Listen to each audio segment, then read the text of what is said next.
তৃতীয় দিনের মতো সুন্দরবনে জ্বলছে আগুন। ফায়ার সার্ভিস ও বন বিভাগ জানিয়েছে এখন আর আগুন ছড়িয়ে পড়ার আশঙ্কা নেই, তবে পুরোপুরি নেভাতে আরো সময় লাগবে।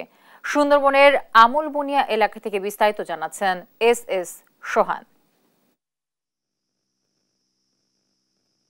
তৃতীয় দিনের মতো পুড়ছে সুন্দরবনের আমরবনিয়া এলাকা। এখনো বিভিন্ন জায়গা থেকে দাউ দাউ করে জ্বলে উঠছে আগুন।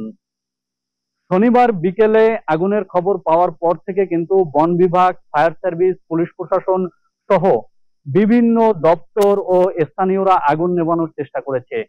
আর রবিবার থেকে পুরো দমে এখানে আগুন নির্বাপনের কাজ শুরু করে ফায়ার সার্ভিস, নৌবাহিনী ও কোস্টগার্ড। আর রবিবার সন্ধ্যায় আসলে আলো স্বল্পতার কারণে এখানে আগুন নির্বাপনের কাজ সমাপ্ত করা হয়। এরপরে আজকে তৃতীয় দিন সোমবার সকালে ফায়ার সার্ভিসের 5টি ইউনিট, নৌবাহিনীর একটি এবং কোস্টগার্ডের একটি ইউনিটের সাথে নৌবাহিনীর অতিরিক্ত আরো 2টি ইউনিট যোগ দিয়েছে এই আগুন নেভানোর কাজে, এবং পুরো দমে এই সুন্দরবনের আগুন নেভানোর কাজ করছে। স্থানীয়রা যত্রতত্র প্রবেশ করেছে এবং যে যার মতো আগুন নেভানোর চেষ্টা করেছে।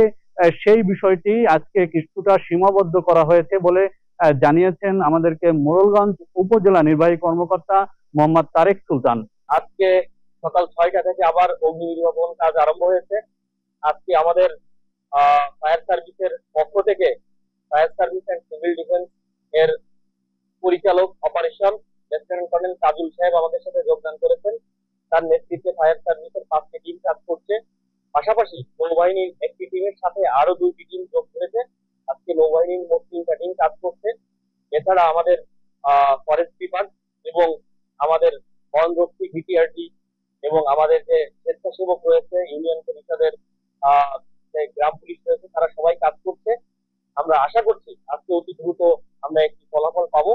সুন্দরবনের আমরবনিয়া এলাকা থেকে আমার কাছে এই ছিল আগুনের সর্বশেষ। এস সোহান, দেশ টিভি, বাগেরহাট। আমাদের সহকর্মী এস সোহান আমার সাথে যুক্ত হয়েছিলেন।